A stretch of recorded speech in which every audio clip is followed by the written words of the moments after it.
Welcome, dear friends, to a gentle journey through the world of Fullmetal Alchemist, that profound story about two brothers seeking to undo a terrible mistake, about the cost of ambition and the meaning of sacrifice, about alchemy and philosophy intertwined in a narrative that explores what it means to be human and what prices we pay for the things we desire most.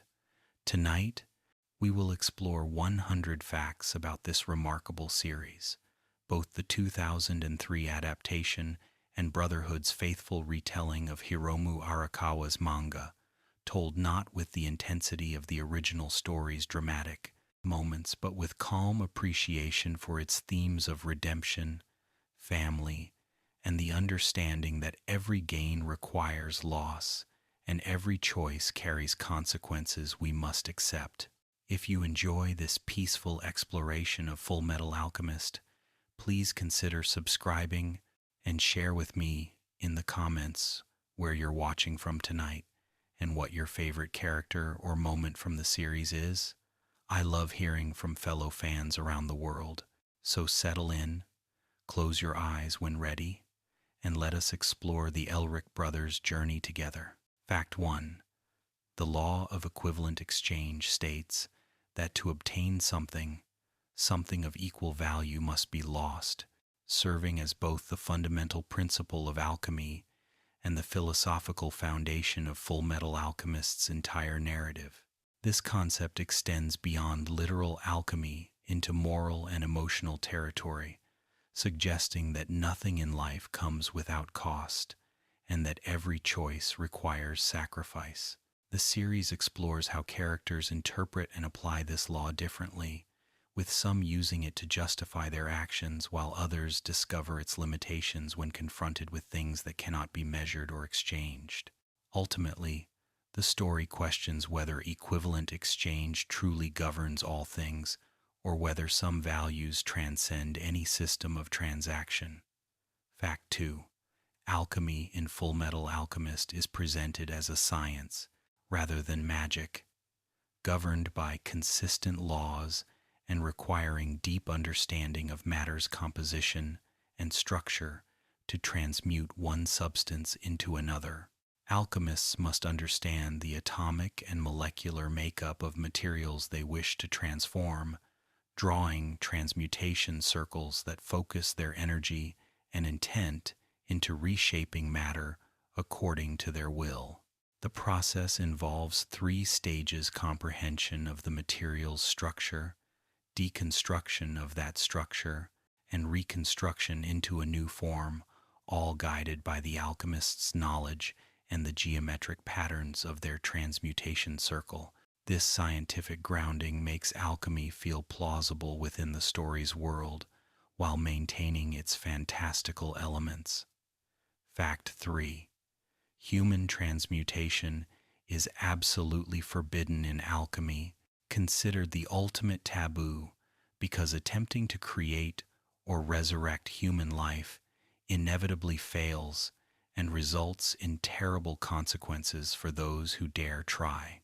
The prohibition exists not merely as social convention, but as recognition of a fundamental truth that human souls cannot be created through alchemy, and that attempts to do so result in grotesque failures that cost the alchemist dearly.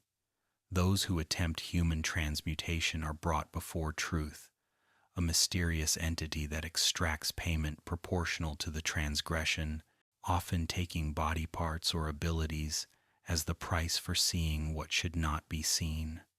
This taboo drives the entire plot, as the Elric brothers' violation of it sets their journey in motion. Fact 4. The truth is an enigmatic entity that exists beyond the gate, appearing to those who attempt human transmutation as a featureless white figure that speaks in riddles and philosophical observations about human nature and limitations. Truth shows each person who reaches the gate a vision of all alchemical knowledge, granting them understanding beyond normal human comprehension, but then extracts payment for this forbidden knowledge by taking something precious from the transgressor. Truth refers to itself as God, as the universe, as truth itself, and as the individual it speaks to, suggesting it represents some fundamental aspect of reality or consciousness. Its lessons are harsh but ultimately aimed at teaching humility and acceptance of human limitations, forcing characters to confront their arrogance in believing they could transcend natural law. Fact 5. The Gate of Truth appears as an enormous white door covered in symbols and diagrams representing all alchemical and scientific knowledge, standing before an endless white void where truth resides. When opened, the gate reveals shadowy hands that reach out to pull the transgressor through, subjecting them to a vision of the universe's underlying structure and truth before extracting payment. Beyond the gate exists pure information, everything that can be known about alchemy, chemistry, physics, and the fundamental nature of reality, overwhelming the human mind with knowledge that no one person should possess. The gate appears differently to each individual, personalized to reflect their specific transgression and what they sought to achieve through their forbidden transmutation, making each encounter unique and deeply personal. Fact 6. Philosopher's stones are legendary amplifiers of alchemical power, allowing the user to bypass equivalent exchange by drawing on the stone's immense energy rather than their own body or surrounding materials. These crimson stones enable alchemists to perform transmutations that would normally be impossible, including healing severe injuries and even restoring body parts lost to truth's toll. However, the stone's terrible secret is that they are created from human souls, with each stone containing dozens, hundreds, or even thousands of lives refined into concentrated energy. The creation of philosopher's stones requires mass human sacrifice, making them instruments of genocide disguised as tools of power, and their use gradually depletes the souls trapped within until the stone crumbles to dust. Fact 7. Homunculi are artificial humans created through alchemy, embodying the 7 deadly sins in both name and nature: pride, wrath, lust, gluttony, envy, greed, and sloth. In Brotherhood's continuity, they were created by Father, the series' primary antagonist, who expelled these aspects of his personality to make himself more perfect and less human. Each homunculus possesses a philosopher's stone as their core, granting them regenerative abilities, extended lifespans, and superhuman powers unique to their individual nature. They can only be killed by depleting their stone completely through repeated destruction of their bodies or by destroying the stone directly.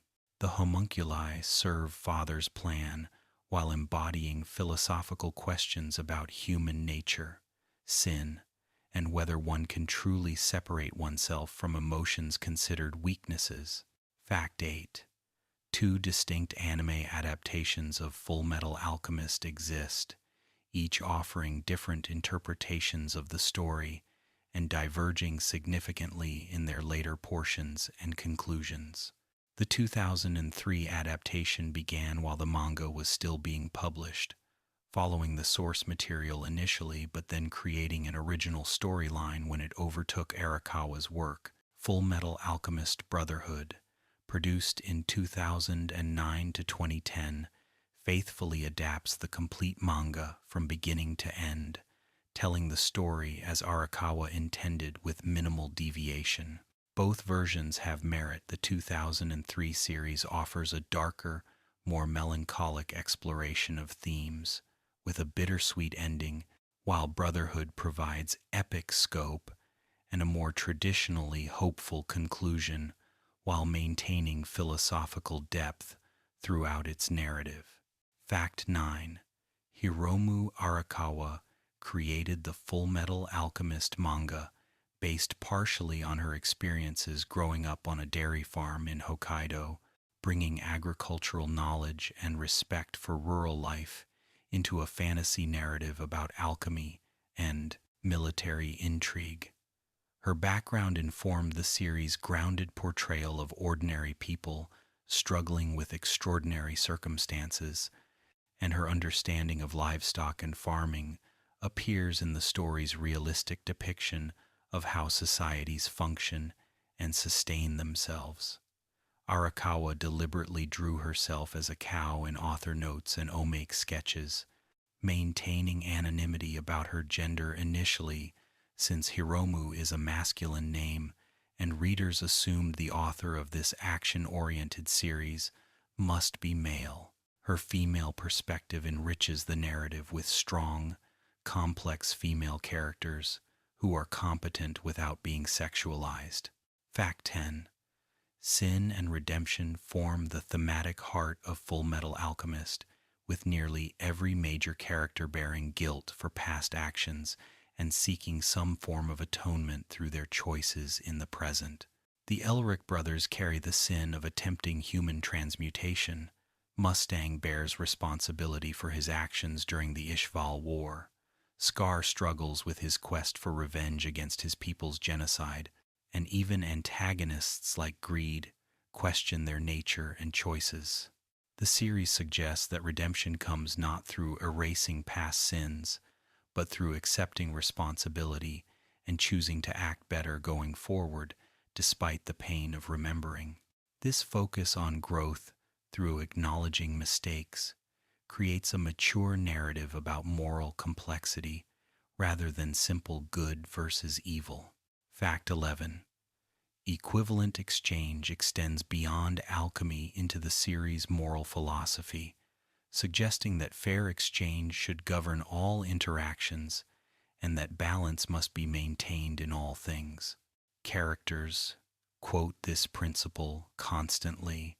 Humankind cannot gain anything without first giving something in return, treating it as universal truth, governing not just matter, but relationships, ambition, and justice itself.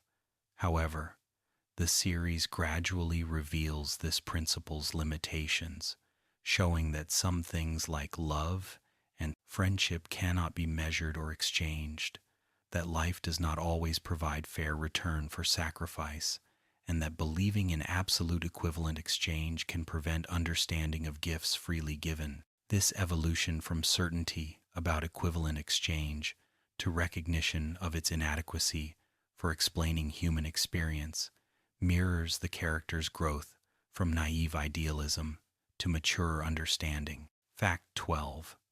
Amestris is a militaristic nation roughly resembling early 20th century Europe in technology and culture, governed by a Führer who heads both the government and military command structure. The country spans diverse geography from eastern deserts to northern mountains, with a central command in the capital city of Central, where the military headquarters and government buildings concentrate power. Amestris maintains an aggressive expansionist policy, frequently engaging in border conflicts and annexing neighboring territories through military conquest dressed up as defensive actions. This militarism serves Father's hidden agenda. As wars generate casualties whose souls can be used for philosophers' stones, while the nation itself forms part of a giant transmutation circle that will eventually sacrifice its entire population for Father's apotheosis. Fact 13. The Amestrian state military maintains strict hierarchy and control over certified alchemists, who must serve as human weapons in exchange for funding and research privileges. State alchemists receive silver watches certifying their status, generous salaries for research, and access to restricted alchemical texts and materials. In return, they must deploy in military operations when commanded, essentially becoming living weapons who use their abilities to kill enemy soldiers and suppress rebellion. This Faustian bargain attracts alchemists who need resources for their research but binds them to serving a corrupt military state that orchestrates wars for sinister purposes. The series explores how good people can become complicit in atrocity through institutions that compromise individual morality through promises of support and advancement. Fact 14. The Ishval War was a genocide disguised as suppressing a religious uprising, with the Emestrian military systematically exterminating the Ishvalan people, a dark-skinned religious minority living in eastern Amestris. What began as a single soldier shooting an Ishvalan child escalated through military manipulation into a full campaign of ethnic cleansing, with state alchemists deployed as weapons of mass destruction against civilian populations. The war traumatized both victims and perpetrators, with survivors like Scar seeking revenge against state alchemists, while soldiers like Mustang carry crushing guilt for their participation in mass murder. This storyline confronts Japanese imperialism and war crimes, while exploring how ordinary people become murderers when authority orders atrocity, and how societies deal with genocidal history. Fact 15. Qing is an Eastern nation inspired by ancient China, separated from Amestris by a vast desert and practicing alkahestry, a medical form of alchemy focused on healing rather than transmutation. Xingzi alkahestry reads the flow of energy through the earth and living things, manipulating this flow to cure illnesses and injuries without the destructive applications that Amestrian alchemy emphasizes. Prince Lingyao travels from Xing seeking the Philosopher's Stone to secure his claim to the throne by bringing immortality to the aging emperor, accompanied by his loyal bodyguards Lan Fan and Fu. Xing's inclusion expands the world building while introducing Eastern philosophical concepts about balance and natural flow that contrast with Amestris's more mechanistic approach to alchemy, suggesting different cultural interpretations of similar fundamental forces. Fact 16. Edward Elric is the Fullmetal Alchemist, earning his title from his metal prosthetic limbs and his uncommon use of alchemy without transmutation circles. After seeing truth granted him understanding of alchemy's fundamental principles. Ed is brash, hot-tempered, and deeply sensitive about his short stature, exploding into comical rage whenever anyone comments on his height or calls him small. Beneath his aggressive exterior lies profound guilt over his brother's condition and fierce protectiveness toward those he loves, combined with brilliant intellect and creative problem-solving that makes him a formidable alchemist despite his youth. Ed's character embodies the series' themes about taking responsibility for mistakes, protecting family at any cost, and maintaining hope despite suffering, making him a protagonist who grows without losing his essential compassionate nature throughout his painful journey. Fact 17. Alphonse Elric exists as a soul bound to an enormous suit of armor, having lost his entire body during the failed human transmutation that killed the brothers' attempt to resurrect their mother. Al's armor body cannot feel physical sensation, cannot taste food or feel warmth or coldness, cannot sleep or experience any of the sensory pleasures that make life tangible and real. Despite this profound loss, Al maintains gentle optimism and kindness, often serving as his brother's conscience and voice of reason when Ed's temper or guilt threaten to push him toward reckless action. Al's situation raises philosophical questions about what makes someone human, whether consciousness and soul suffice without flesh, whether memories create identity, and how one maintains hope when existence itself has become untethered from physical experience. Fact 18. The Elric brothers' childhood in Resemble was happy despite their father's abandonment, with their mother Trisha providing warmth and love that made their early years content even in poverty. They studied alchemy from books their father left behind, demonstrating prodigious talent that amazed their neighbors and suggested destinies beyond their rural village. Their best friend Winry lived next door with her grandmother Pinako, creating childhood bond that would sustain them through later tragedies and separations. This idyllic childhood makes their fall into desperation and their terrible mistake more tragic, showing how quickly happiness can be destroyed and how the consequences of single, desperate choice can echo through entire lives, transforming innocent children into scarred wanderers seeking redemption for attempting the impossible out of love and grief. Fact 19. Trisha Elric's death from a plague devastated her young sons, who could not accept losing the person who made their world safe and loving.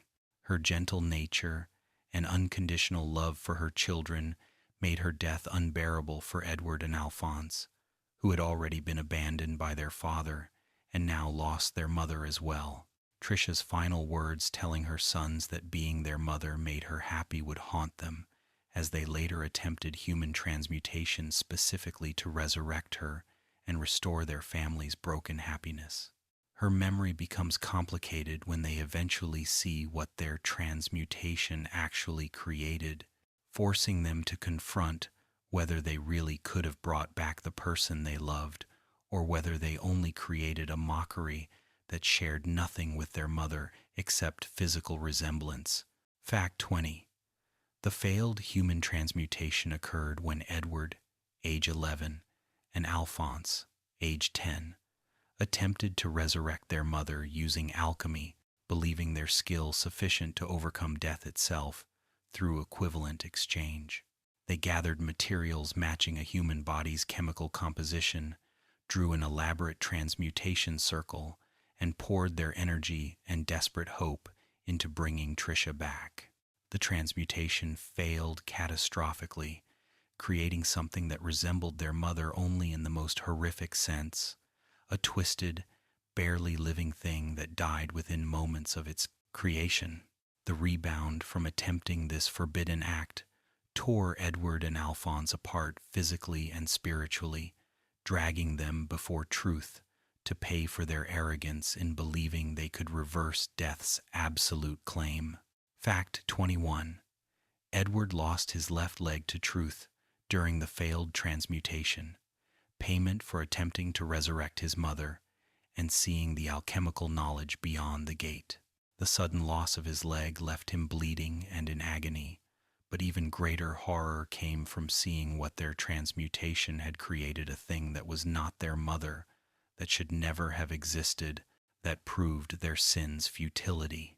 In that moment of physical and emotional agony, Ed saw his brother's body beginning to dissolve, being taken by truth as well, and in desperate response, Ed performed a second transmutation, sacrificing his right arm to bind Alphonse's soul to a nearby suit of armor. This double sacrifice, leg and arm, left Edward crippled, but saved his brother's soul from dissolution into nothingness. Fact 22. Alphonse lost his entire body to truth, with his physical form deconstructing into component atoms as payment for the brother's transgression against natural law. Al experienced his body disappearing piece by piece, his senses fading as his physical existence dissolved, facing the terror of complete annihilation before his brother's desperate action bound his soul to the armor. This total loss is presented as more severe than Edward's sacrifice, as Al lost not just limbs, but all physical sensation, all ability to taste, touch, feel temperature, or experience the world through body rather than just consciousness.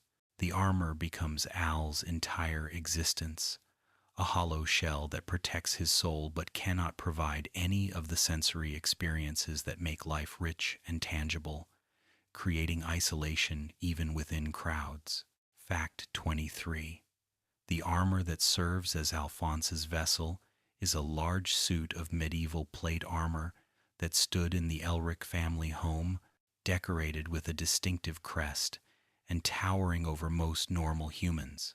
Edward drew a blood seal inside the armor using his own blood, creating the binding that anchors Alphonse's soul to the metal shell and allows him to remain in the physical world. This blood seal becomes Al's greatest vulnerability. If the seal is damaged or destroyed, his soul will detach from the armor and drift away, effectively killing him without any physical violence against the armor itself.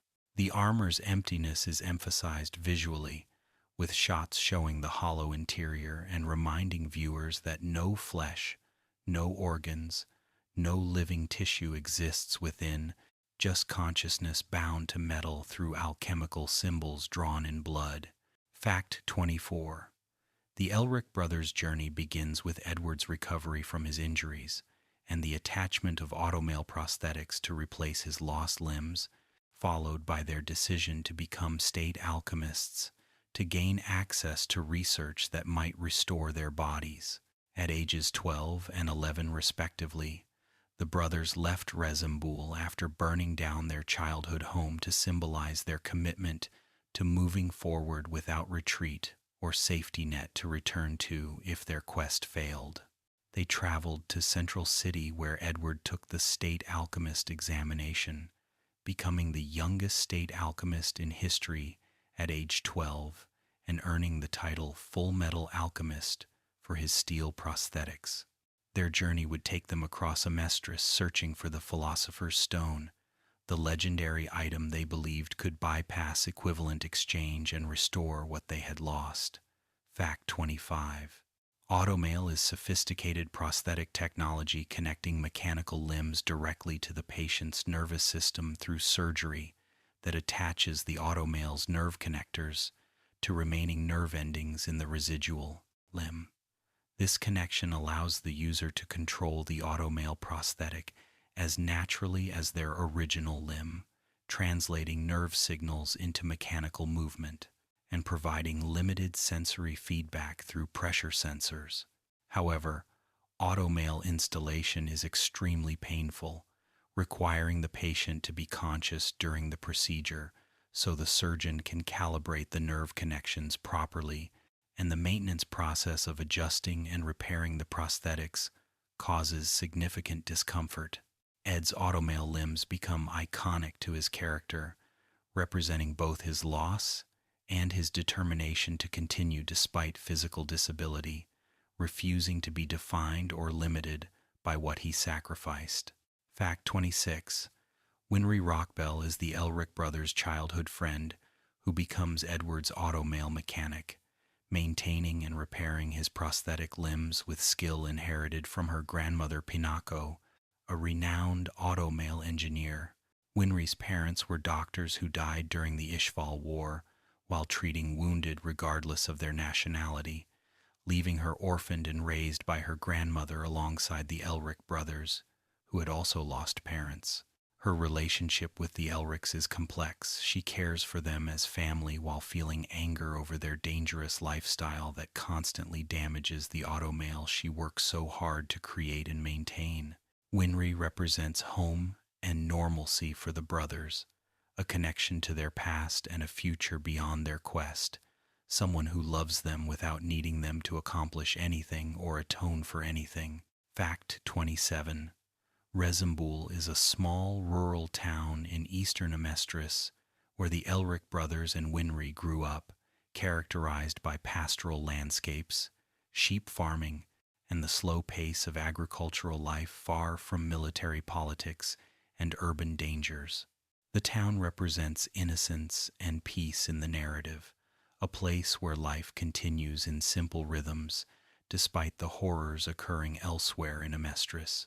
Rezembul serves as the brothers' refuge when they need to recover from injuries or simply rest from their exhausting quest, providing safety and unconditional acceptance from people who knew them as children.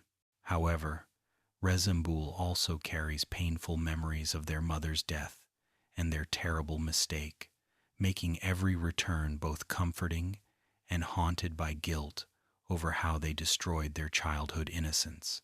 Fact 28. The relationship between Edward and Alphonse is the series' emotional core demonstrating love between brothers who would sacrifice anything for each other's well-being and whose mutual guilt and responsibility drive their entire journey.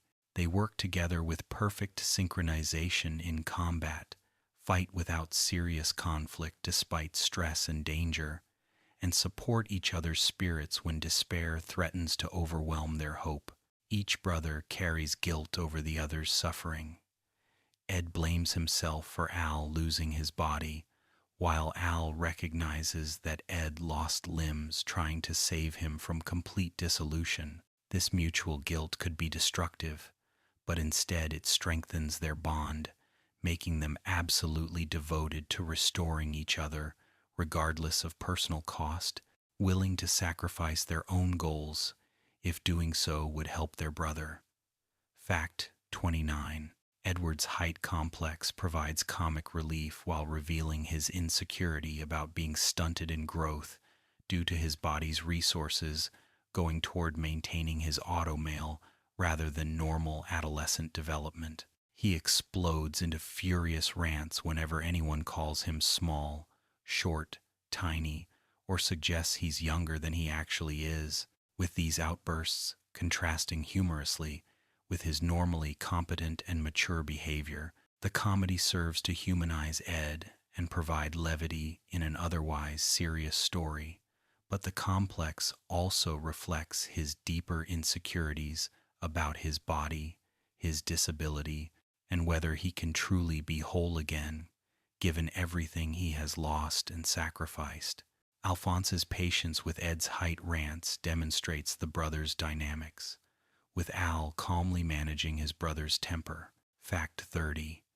Alphonse fears that his memories might be fabricated, that he might not truly be Trisha's son, but rather an artificial soul that Edward created and implanted with false memories of a childhood he never actually lived.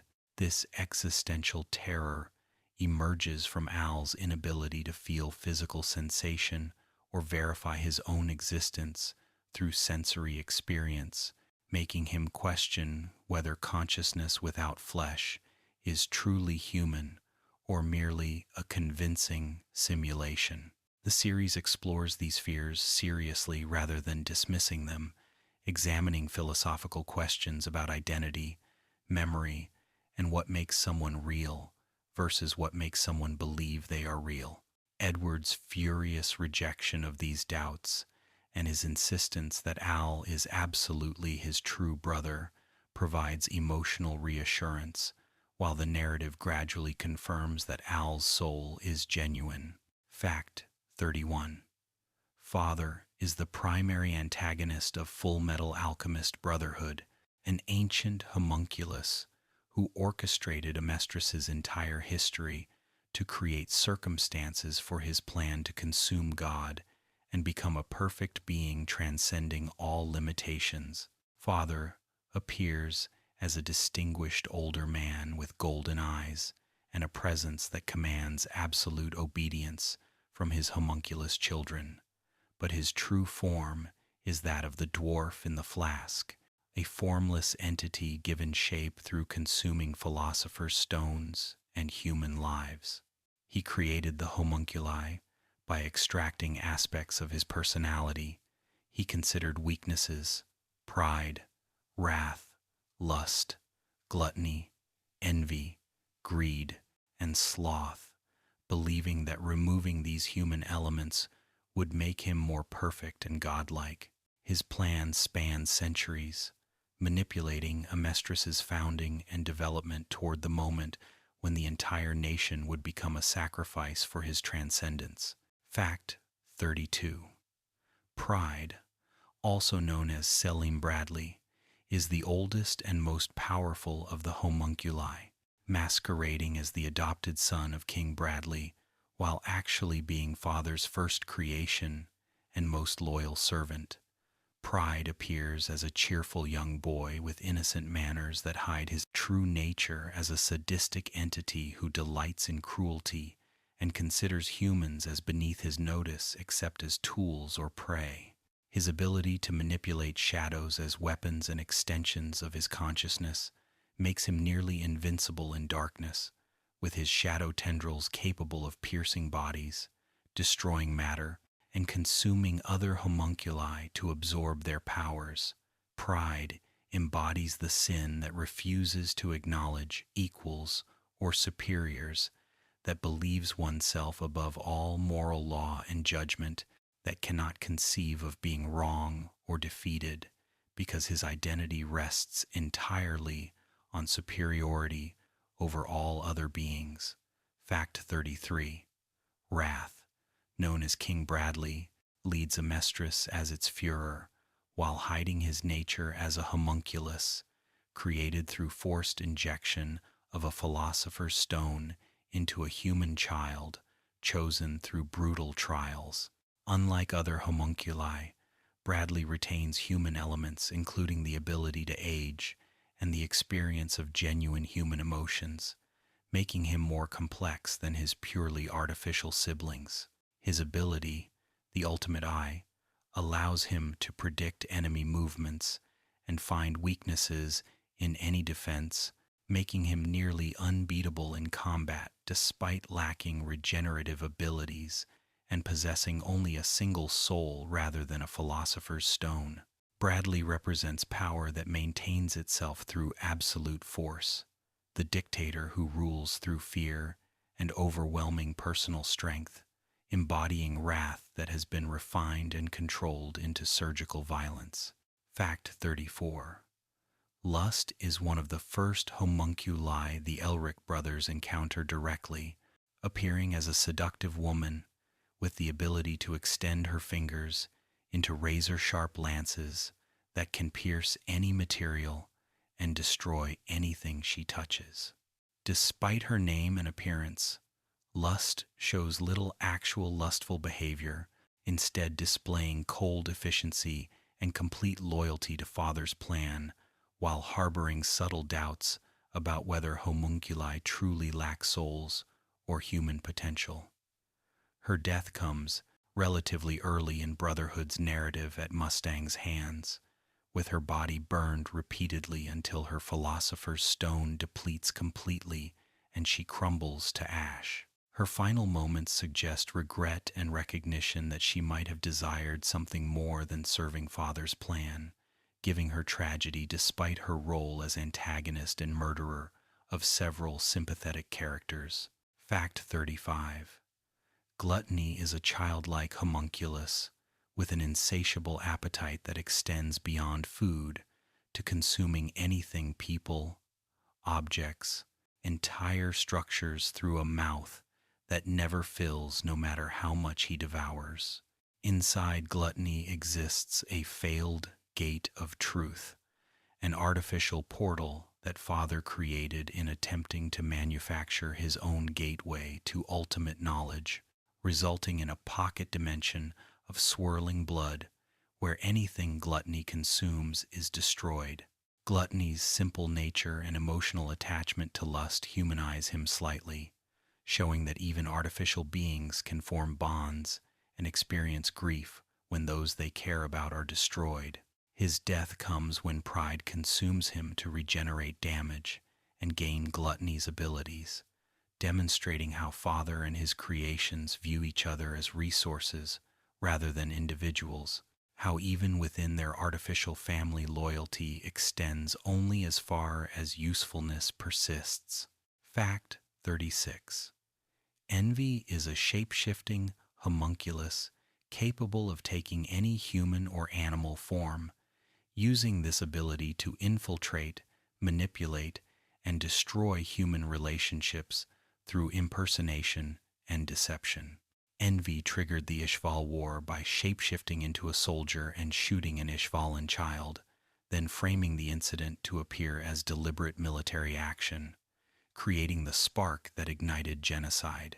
Despite wielding tremendous power and living for centuries, envy is revealed to be deeply insecure and jealous of humans' ability to form genuine bonds and create meaning despite their short lives, envying the very mortality and limitation that envy claims to despise. Envy's true form is that of a small parasitic creature, pitiful and weak, with the monstrous forms just masks hiding fundamental emptiness. Their death comes through suicide after Mustang spares them, unable to bear human pity that forces them to confront their own patheticness. Fact 37. Sloth is the physically strongest homunculus, possessing incredible speed despite his massive size, but completely devoted to doing as little as possible and constantly complaining about how much work everything requires. Father assigned Sloth to dig the underground tunnels forming Amestris's transmutation circle, a task requiring decades of continuous labor that Sloth finds unbearably troublesome despite his physical capabilities, making the work relatively simple for him. His character embodies sloth, not just as laziness, but as refusal to engage with life meaningfully, to take responsibility or initiative, to do anything beyond the minimum required for survival. Sloth's death comes during the Promised Day, when the Armstrong siblings destroy him through combined alchemy and physical might, with Sloth's final words, expressing relief that his troublesome existence is finally ending and he can rest. Fact 38. Greed appears in two incarnations throughout the series, both embodying desire for possessions, power, and experiences, while showing that greed can include wanting companionship and meaningful connections, rather than just material wealth. The first greed rebelled against Father and formed his own gang of Chimera followers, treating them as friends rather than servants, before being captured and destroyed by Father for his disobedience. Father later creates a second greed by implanting the extracted greed into Ling Yao's body, creating a shared existence where Ling and greed compete for control while gradually developing mutual respect.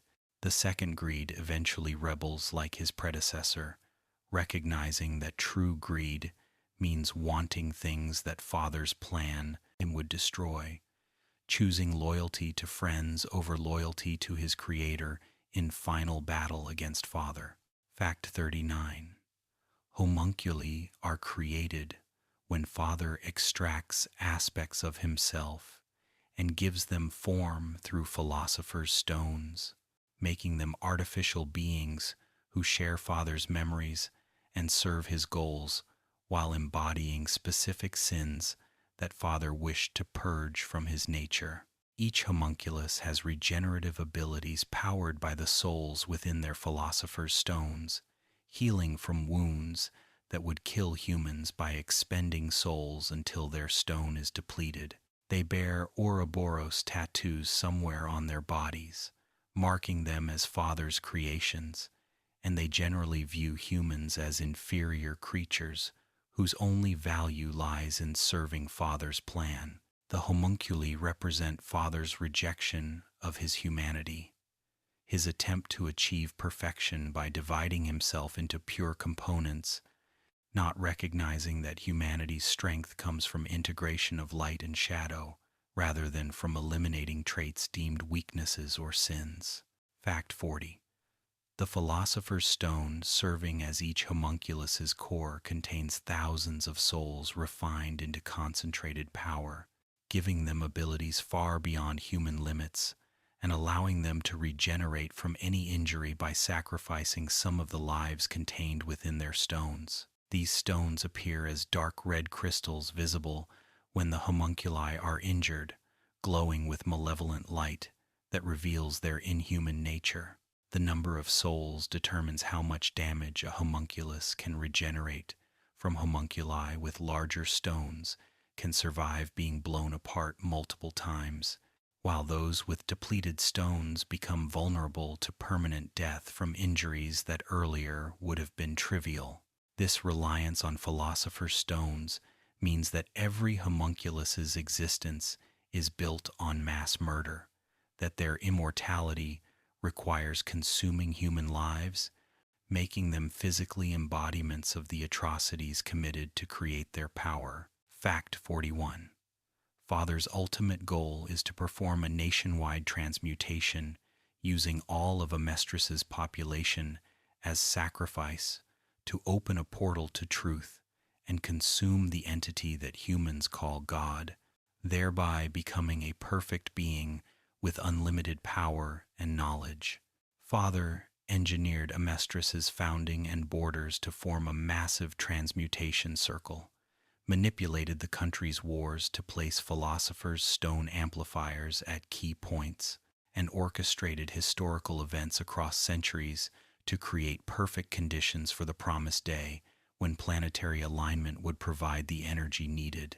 This plan reveals the series' exploration of ambition and hubris, showing how desire for perfection and transcendence can justify any atrocity, how the pursuit of godlike power requires becoming monstrous, and how plans that span centuries can still fail when they ignore the human element that refuses to be merely components in someone else's grand design. Fact 42. The nationwide transmutation circle encompasses all of Amestris's borders, with its key points marked by military bases, where Father planted philosopher's stones to serve as amplifiers for the massive transmutation he planned. The circle's design was carefully calculated over centuries, with Father manipulating Amestris's expansion and wars to ensure the borders formed the exact geometric pattern needed for his transmutation.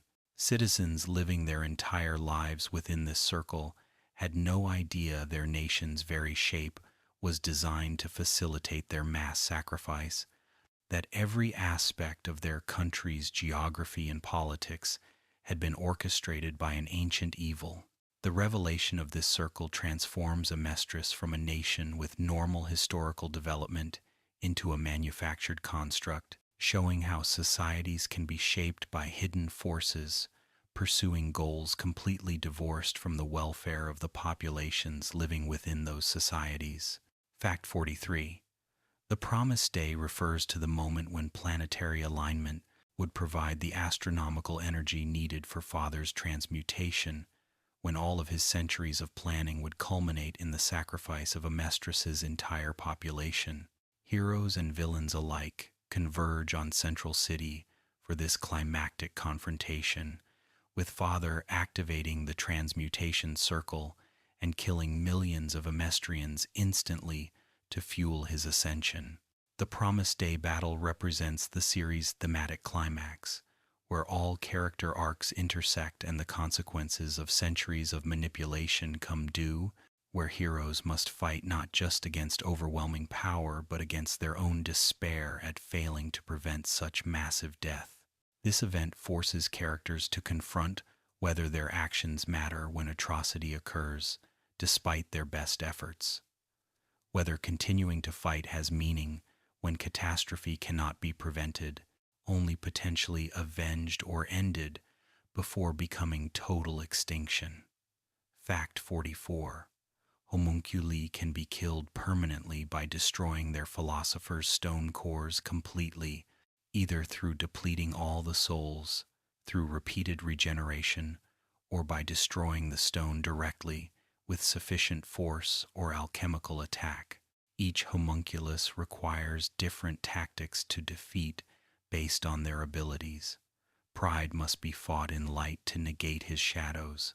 Wrath must be overwhelmed through superior speed or numbers despite his ultimate eye. Envy can be contained in their true form once revealed.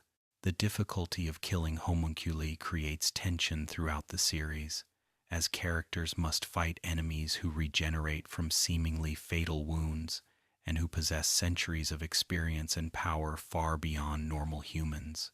This imbalance forces heroes to rely on cleverness, cooperation, and willingness to sacrifice rather than simply overpowering foes through superior strength. Fact 45. Father's backstory reveals he was originally the dwarf in the flask, a homunculus created in the ancient nation of Xerxes by an alchemist, experimenting with creating life from blood.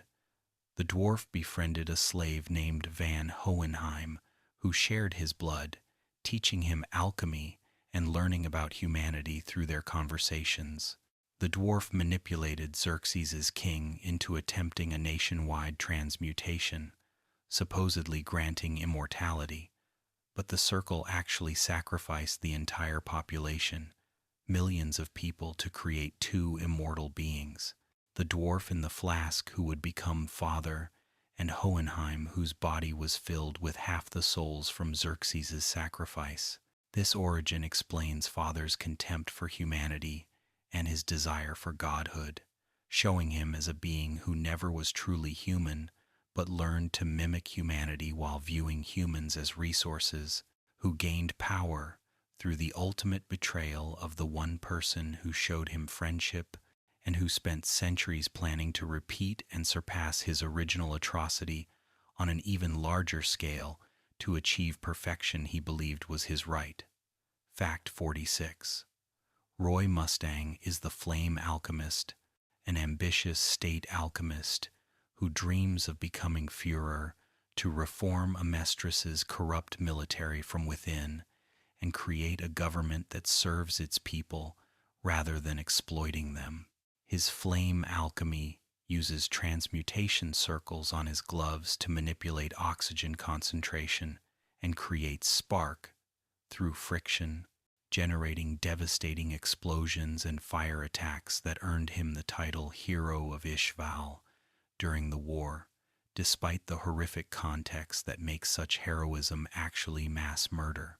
Mustang carries tremendous guilt over his participation in the Ishval genocide, remembering every person he burned alive and using that guilt as motivation to ensure such atrocities never happen again under his watch. His character explores how good intentions within corrupt systems can lead to complicity in evil, and whether someone stained by past crimes can achieve redemption through future reform. Fact 47. Riza Hawkeye serves as Mustang's loyal bodyguard and second-in-command, an expert marksman whose precision with firearms makes her deadly, despite lacking alchemical abilities herself. Her back bears a tattoo of her father's flame alchemy research, which she allowed Mustang to study when he was her father's apprentice, making her partially responsible for creating the weapon he would use to commit atrocity in Ishval. Hawkeye's relationship with Mustang is complex, devoted loyalty mixed with willingness to execute him if his ambition ever corrupts him into becoming a dictator, romantic feelings that neither can act on due to military fraternization rules and their professional relationship. She represents the person who keeps Mustang grounded and honest, who reminds him of his humanity when ambition threatens to consume his morality, who would sacrifice everything, including her feelings, to ensure he stays true to his ideals. Fact 48. Mace Hughes is an investigator and military officer whose love for his wife and daughter defines his character, constantly showing photographs and talking about his family to anyone who will listen. His investigation into the military conspiracy leads him to discover too much about the homunculi's plans, making him a target for elimination despite his relatively low rank and non-threatening position. Envy kills Hughes while shapeshifted as his wife, using his love against him by making his last sight before death the image of the person he cherished most, turning his greatest joy into the weapon of his murder. Hughes's death impacts every character who knew him, particularly Mustang, whose grief and rage over losing his best friend drives much of his later actions, and whose promise to tell Hughes's daughter the truth about his death becomes a sacred vow, motivating his pursuit of the conspiracy behind the murder. Fact 49. Alex Louis Armstrong is the strong-arm alchemist, a massive muscular man whose alchemy focuses on artistic sculpting and physical enhancement, transmuting stone and earth into elaborate structures or using alchemy to augment his already formidable hand-to-hand combat abilities. Despite his intimidating size and strength, Armstrong is gentle and emotional, crying openly at touching moments and forming deep bonds with people he meets. His participation in Ishval traumatized him deeply, leading to a breakdown that removed him from combat, and his aristocratic family's military tradition creates pressure he struggles with when his conscience conflicts with expectations. Armstrong represents strength tempered by compassion, showing that true power includes knowing when not to use violence, and that being moved to tears requires courage rather than indicating weakness, subverting expectations about what masculine strength should look like. Fact 50. Izumi Curtis is the Elric brothers' alchemy teacher, a fierce woman who trained them in both alchemy and martial arts with brutal efficiency while maintaining deep care for their development and well-being. She attempted human transmutation to resurrect her stillborn child years before the Elrics made their similar mistake, losing internal organs as truth's price, and leaving her with chronic illness that requires her to cough up blood regularly. Izumi's experience with human transmutation makes her understand the brothers' guilt and pain intimately, allowing her to guide them not just in alchemy, but in processing their trauma and accepting what cannot be changed. Her relationship with her husband Sig demonstrates that love persists despite inability to have children, that family can be chosen rather than only biological, providing model for how the Elrics might find peace, even if they never fully restore their original bodies. Fact 51. Scar is an Ishvalan survivor, driven by vengeance against the state alchemists, who committed genocide against his people, hunting and killing alchemists systematically while struggling with his religious beliefs that prohibit murder and revenge. He bears his brother's arm, transplanted during the war after injuries destroyed his own arm, and this arm carries tattoos, forming a transmutation circle that allows Scar to perform destructive alchemy despite his Ishvalan faith's prohibition against practicing alchemy. Scar's character arc moves from pure revenge toward understanding that killing state alchemists, while emotionally satisfying, does nothing to help surviving Ishvalans rebuild or to prevent future atrocities.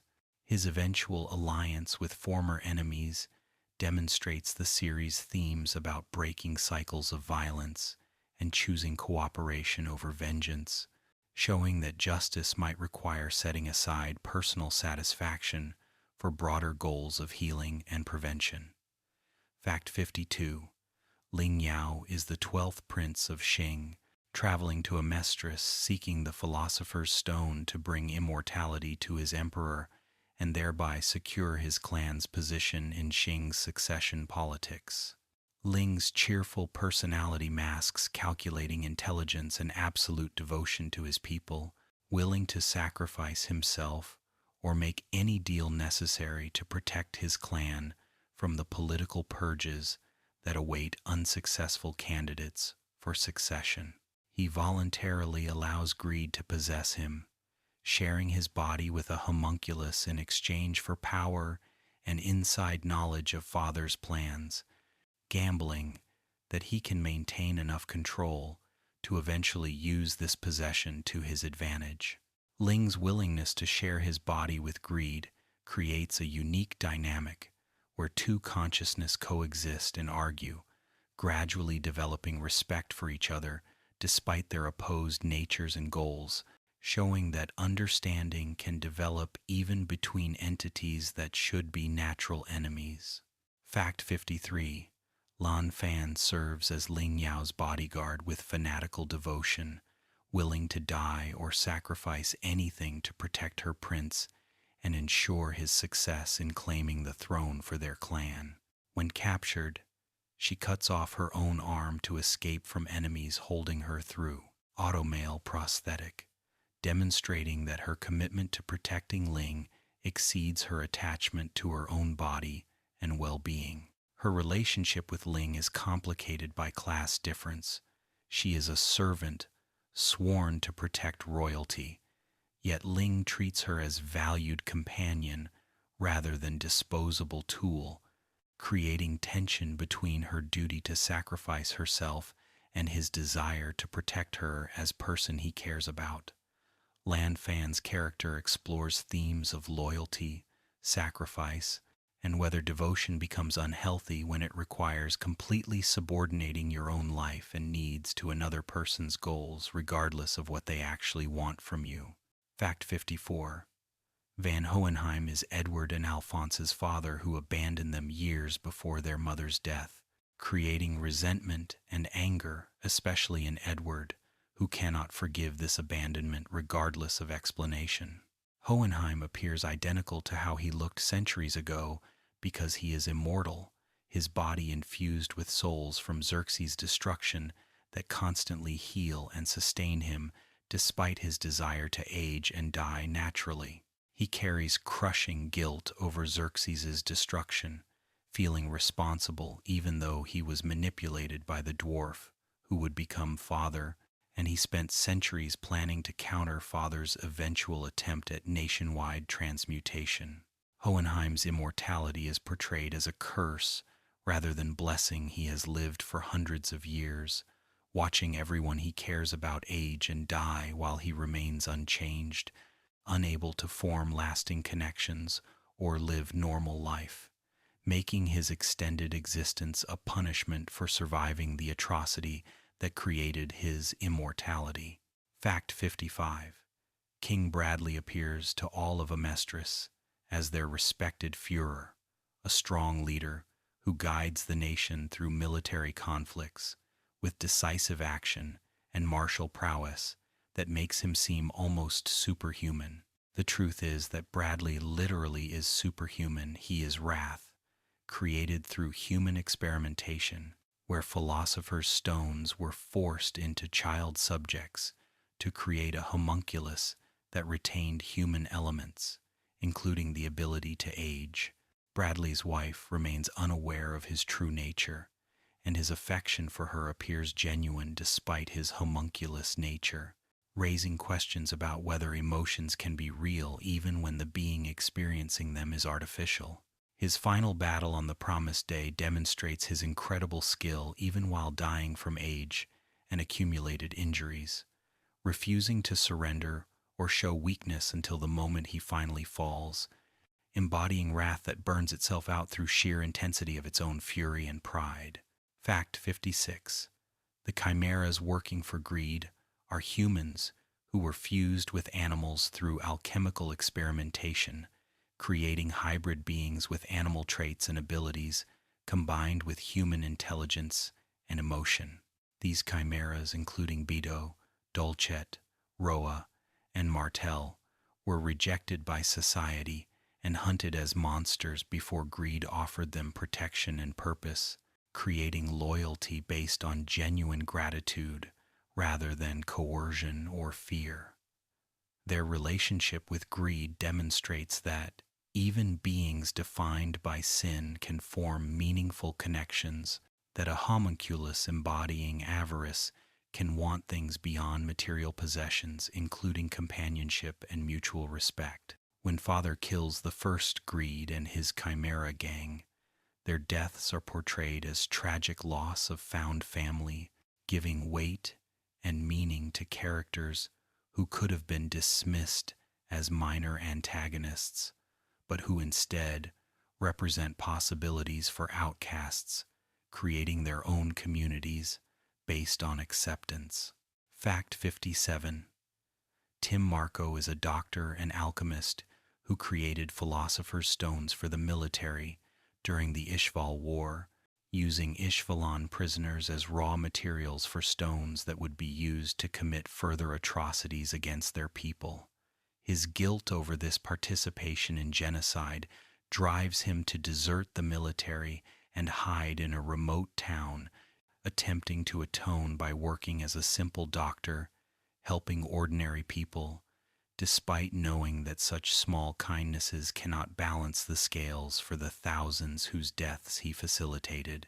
Marco's character explores how good people become complicit in atrocity through institutions that normalize evil, how scientists can rationalize terrible research as serving the greater good, and whether redemption is possible for those who participated in systematic murder, regardless of how much they regret it afterward.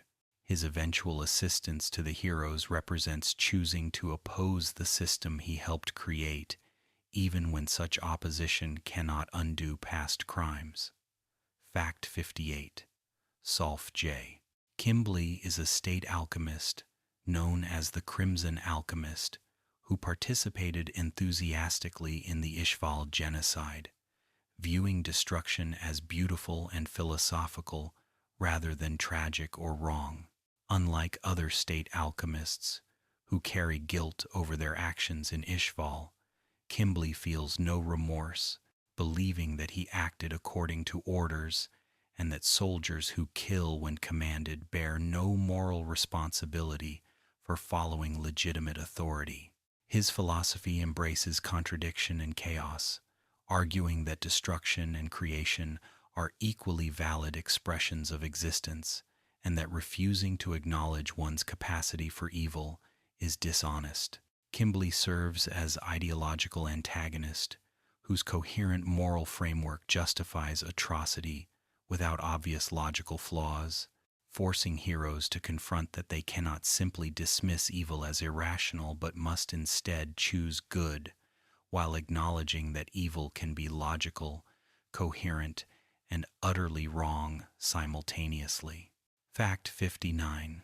The homunculus in the flask was the dwarf's original form in Xerxes, a tiny creature contained in a glass container who taught alchemy to the slave who would become Van Hohenheim. This original homunculus was created by an unnamed alchemist's experiments in creating life, producing a being with vast knowledge but no body, dependent on remaining in the flask for survival. The dwarf's manipulation of the Xerxes king to perform nationwide transmutation represents the first instance of the pattern Father would repeat, using alchemy and human ambition to facilitate mass murder that benefits only himself. The origin as a flask-bound creature, unable to experience physical reality, explains Father's later obsession with achieving perfect form and transcending all limitations, showing his evil not as inexplicable malice but as the warped goals of a being that was never human, trying to become something beyond humanity without understanding what makes human existence meaningful. Fact 60. Father's backstory reveals that he was given his initial form and knowledge by the unnamed alchemist of Xerxes through experiments involving blood and alchemy, creating a being with immense knowledge but limited existence. The dwarf learned about humanity through observing and talking with Hohenheim, developing enough understanding to manipulate human psychology and ambition while never truly comprehending human emotional bonds or moral considerations.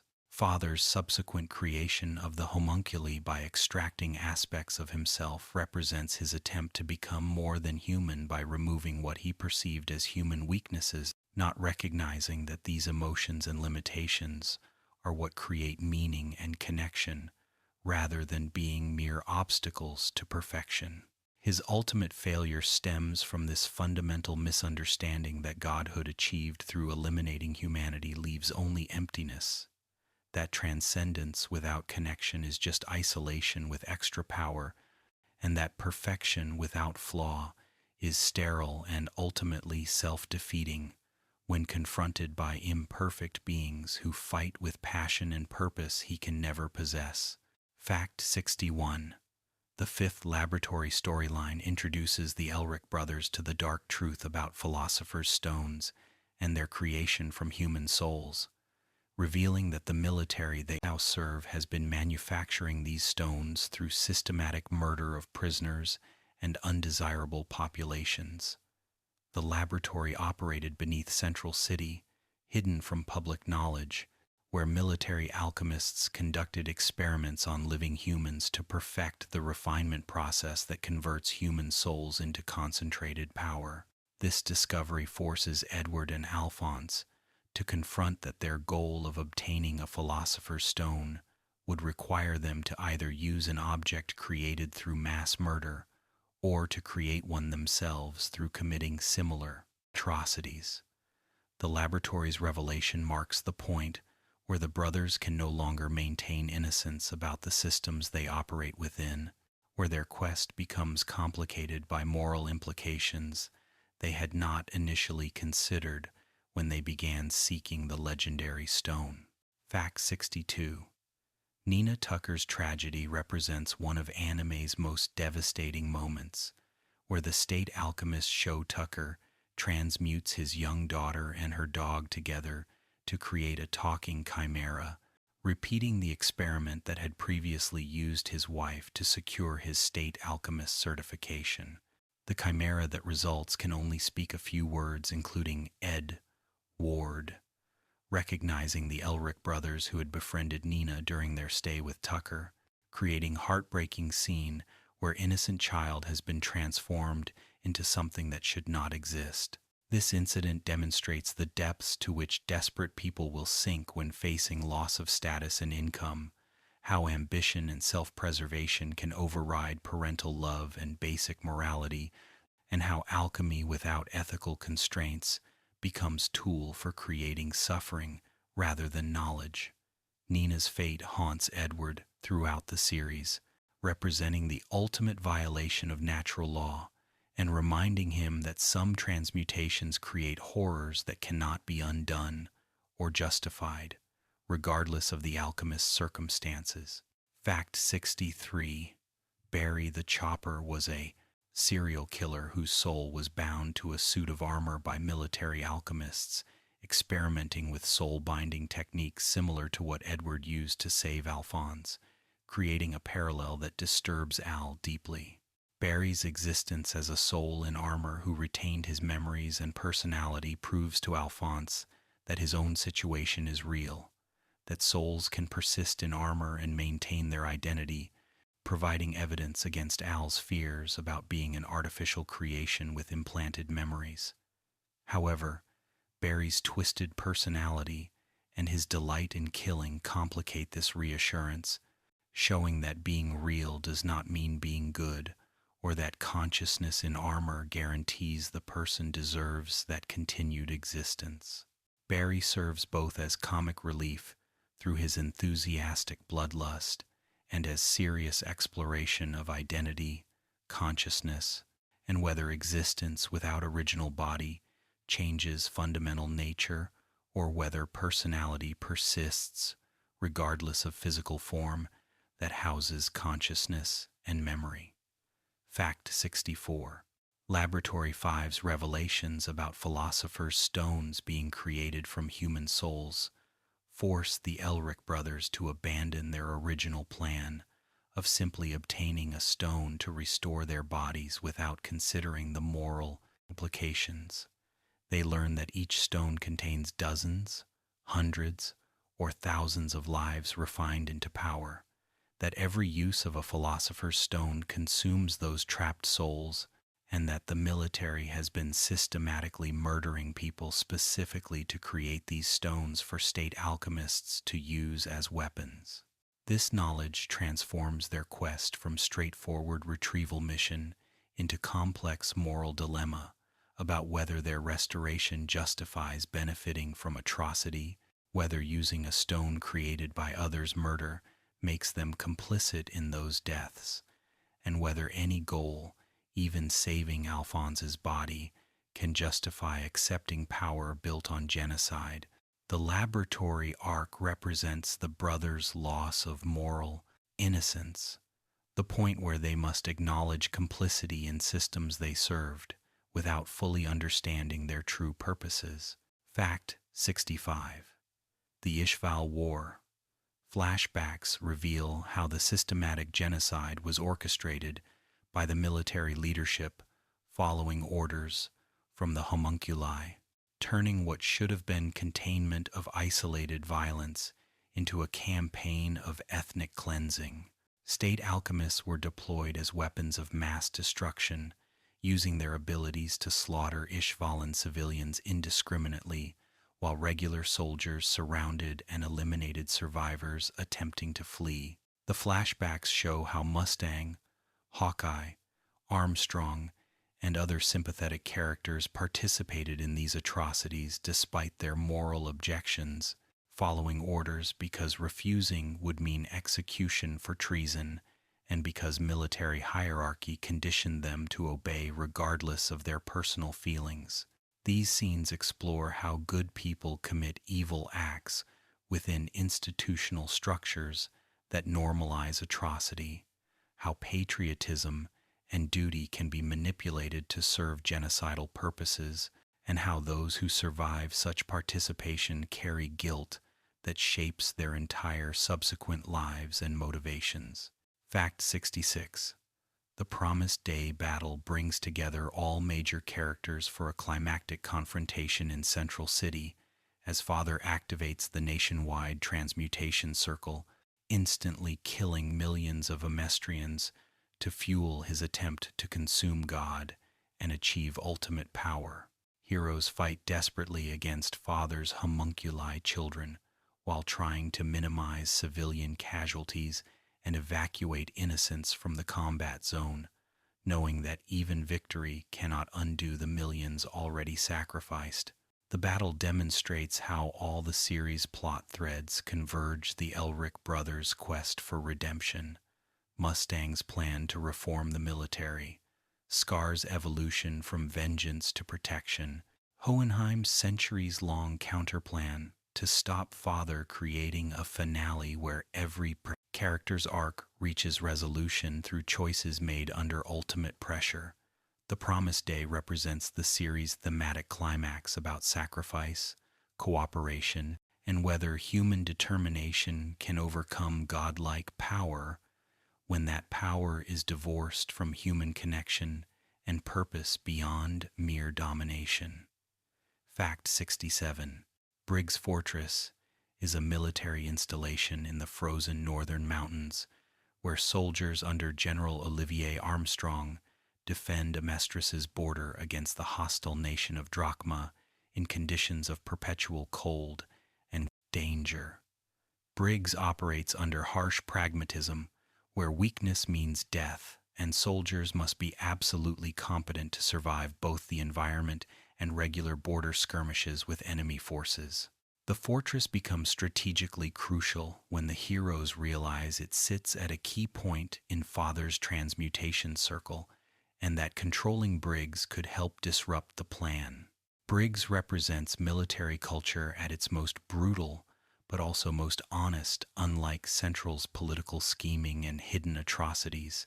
Briggs soldiers face clear external enemies and follow explicit rules where merit determines survival rather than political connections or willingness to commit war crimes, creating contrast between military service that protects versus military service that oppresses. Fact 68.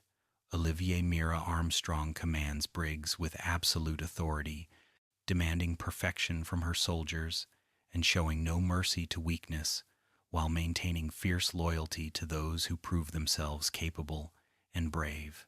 She is Alex Armstrong's older sister, sharing his physical strength and alchemical talent, but possessing ruthless pragmatism that her more emotional brother lacks. Olivier's leadership style emphasizes that she will sacrifice anything for victory, including herself, creating devotion from her troops, who recognize that she would never ask them to take risks she would not personally accept. Her eventual alliance with Mustang's coup provides the military force necessary to challenge Central's corrupt leadership, showing how institutions can be reformed when principled leaders with power choose to act against illegitimate authority. Olivier represents that authority can be benevolent when wielded by those who see it as responsibility to protect, rather than as license to dominate. Fact 69. Xerxes was an ancient desert nation where the homunculus in the flask was created and where Father manipulated the king into performing the transmutation that sacrificed the entire population to create two immortal beings. The ruins of Xerxes remain as a vast, empty desert city, buildings intact but devoid of all life, a monument to the consequences of one being's ambition and manipulation. Hohenheim carries souls from Xerxes within his body, talking to them individually over centuries and learning their names and stories, treating them as people rather than as mere fuel despite being unable to restore them to life.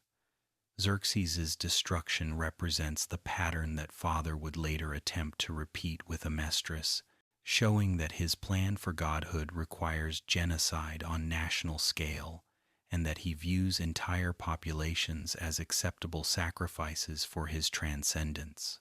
The ancient tragedy also demonstrates that Father has succeeded before, making him genuinely dangerous rather than merely ambitious, someone whose plan has worked and who has refined his methods over centuries.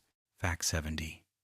Truth appears as a white silhouette that mirrors each person who stands before it, representing both the universe's knowledge and the individual's own arrogance in believing they could transcend natural law through alchemy.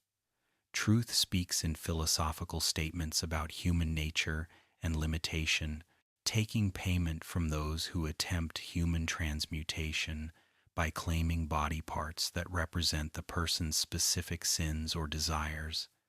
Edward's leg representing his journey, an arm representing his connection to his brother, Izumi's womb representing her desire for a child. Truth's nature remains ambiguous throughout the series. It might be a universal force, a cosmic consciousness, or simply a manifestation of alchemy's underlying principles, or all of these simultaneously. The entity's role is to teach humility through suffering, to show that some knowledge comes at costs too high to justify, and to demonstrate that human limitation is not punishment, but rather definition of what makes existence meaningful rather than infinite and meaningless. Fact 71. Truth's lessons always involve losing something precious, forcing those who attempt human transmutation to live without abilities or body parts they previously took for granted, teaching through deprivation what words could never convey.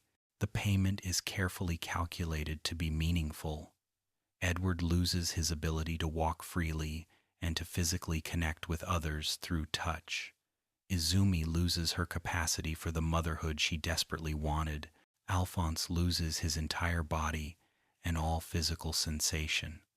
These losses are permanent without accepting compromises that would involve using philosopher's stones created through murder, forcing characters to either live with their disabilities or to become complicit in the same kind of atrocity that Father commits.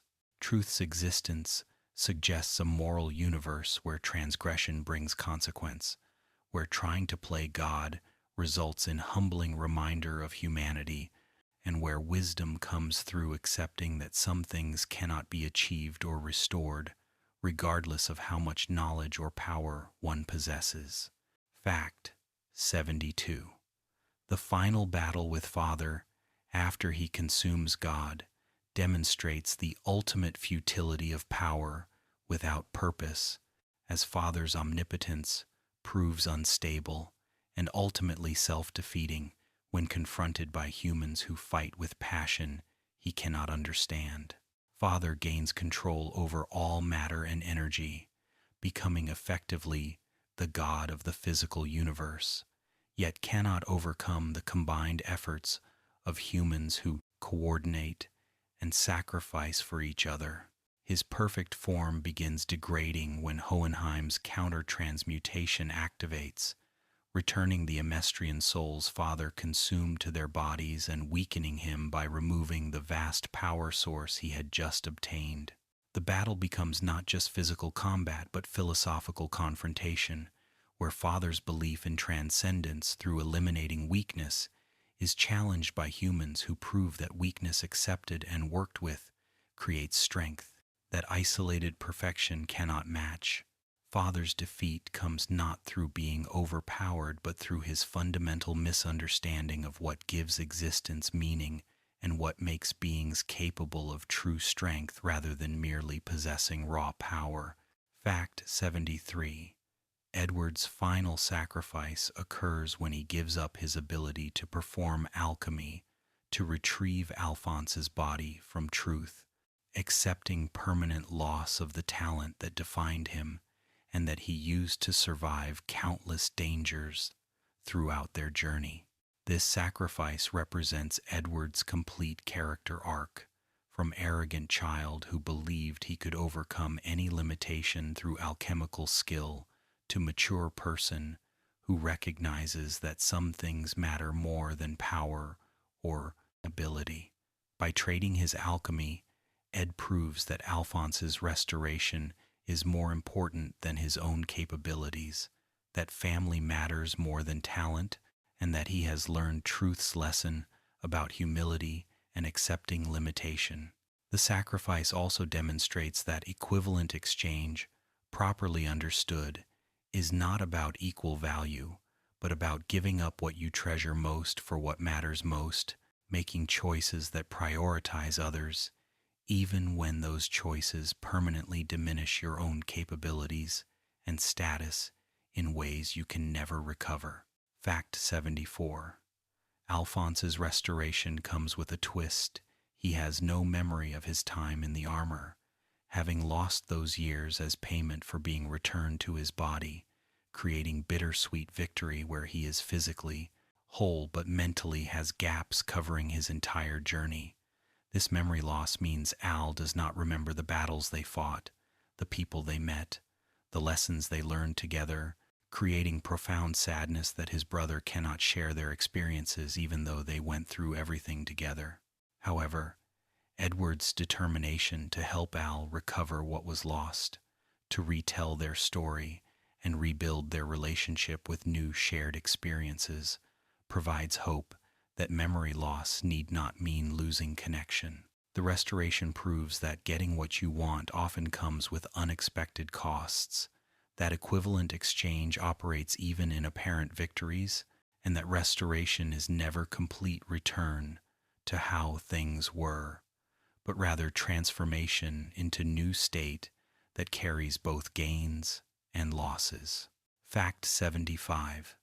The epilogue shows the Elric brothers 2 years after the main story's conclusion, with Edward traveling west to study alchemy in other cultures, while Alphonse journeys east to Xing to study alchemy and recover his lost memories through new experiences.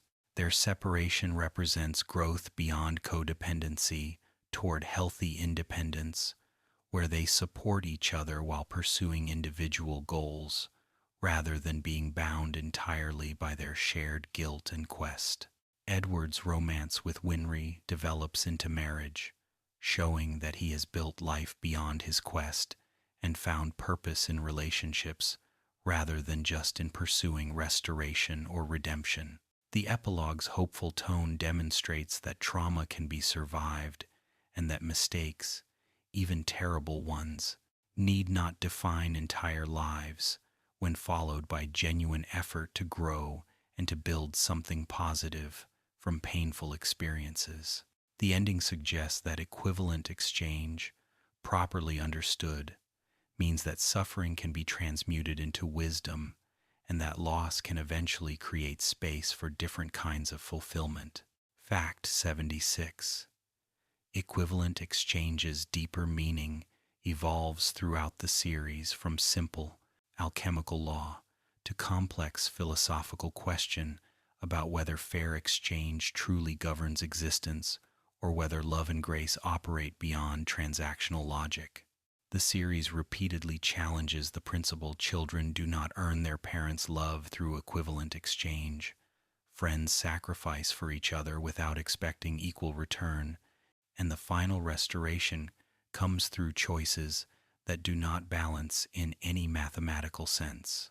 This evolution suggests that equivalent exchange describes physical alchemy's rules, but fails to account for human emotional and spiritual dimensions where value cannot be calculated or measured objectively. The ultimate lesson is that equivalent exchange is a useful principle for material transmutation, but becomes limiting when applied to relationships and morality, that human connection requires giving without guarantee of return, and that the most meaningful exchanges are those where you give more than balance requires, because you value the recipient beyond any system of equivalent value. Fact 77. The cost of ambition appears throughout the series as characters pursue goals that require compromises with their values, showing how desire for achievement or change can corrupt even well-intentioned people into committing atrocities. Father's ambition for godhood leads to genocide across centuries. Tucker's ambition to maintain his certification leads to transmuting his daughter.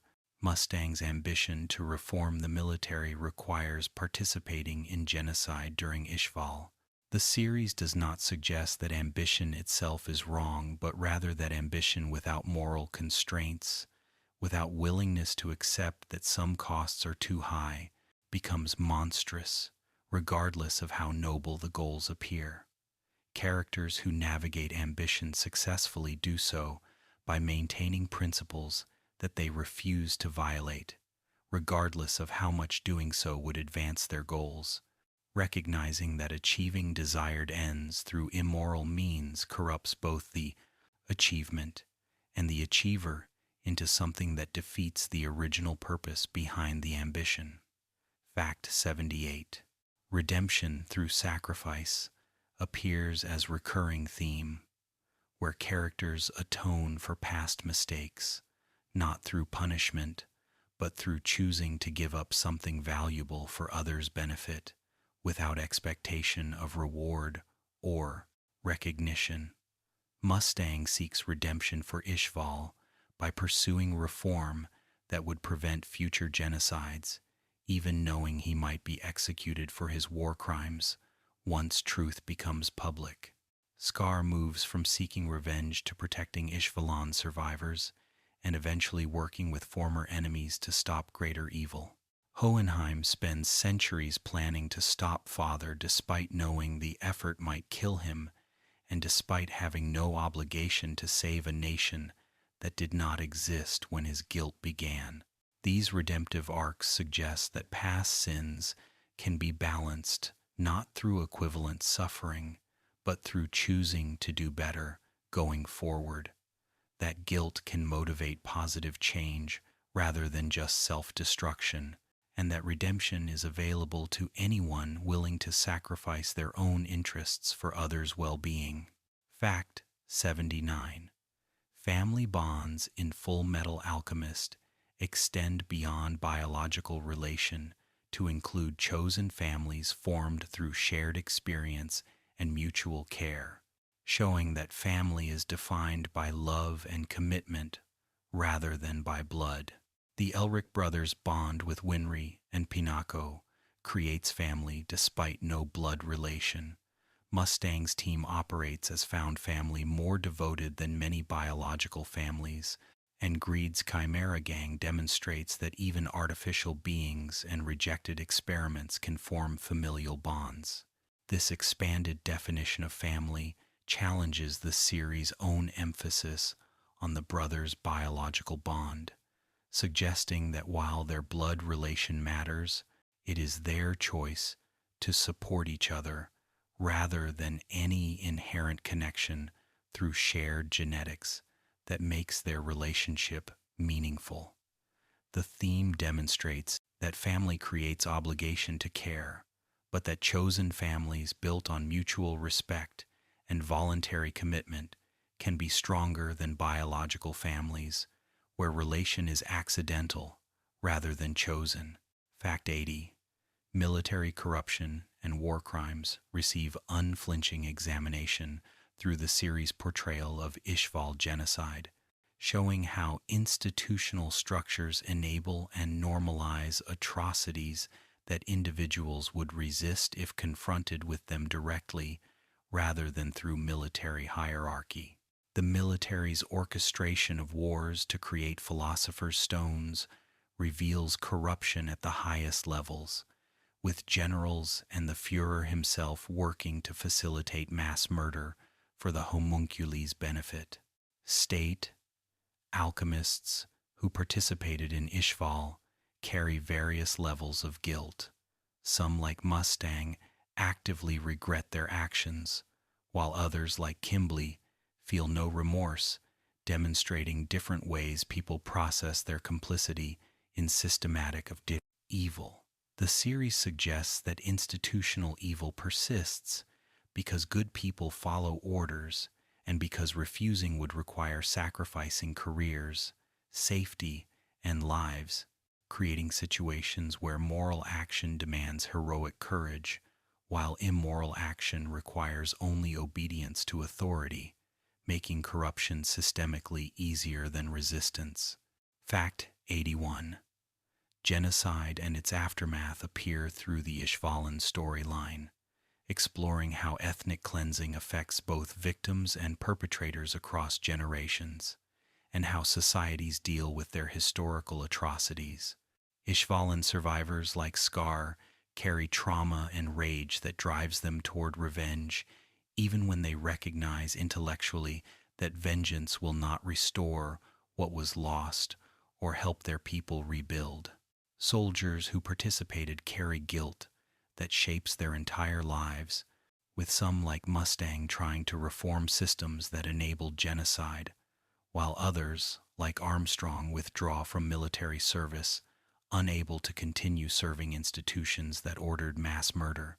The series does not offer easy answers about reconciliation or justice, instead, showing that genocide's effects persist indefinitely, that neither punishment of perpetrators nor vengeance against them restores victims, and that moving forward requires acknowledging truth while finding ways to cooperate despite irreconcilable harm that cannot be undone or balanced through any equivalent exchange.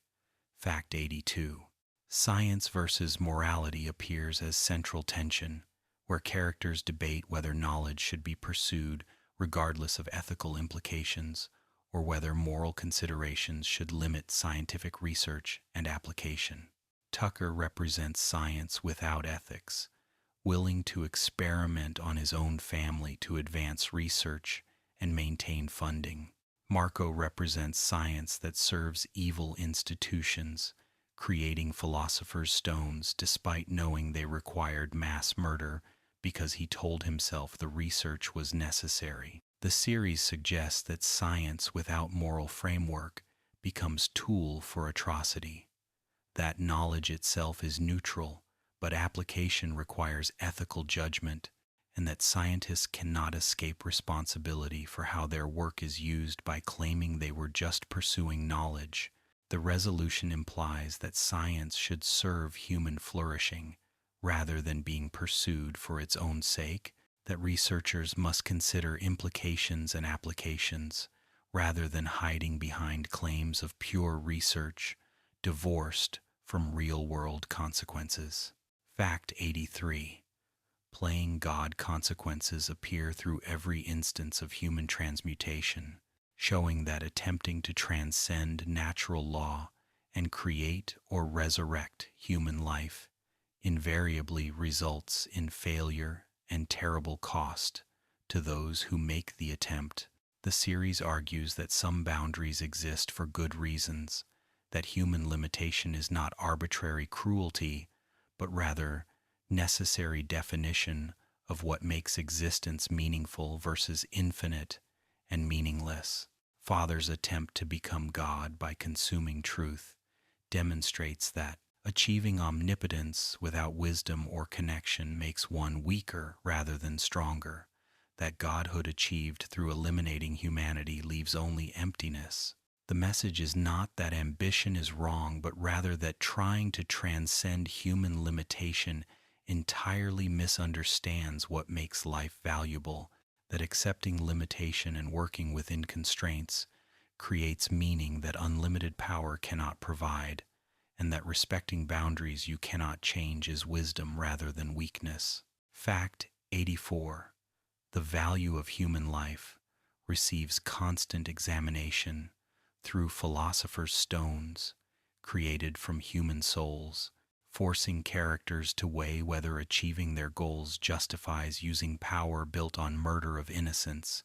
The series firmly establishes that each life has intrinsic worth beyond its utility, that people cannot be reduced to resources or components in someone else's plan, and that treating humans as materials for transmutation represents ultimate evil, regardless of what goals such transmutation might achieve.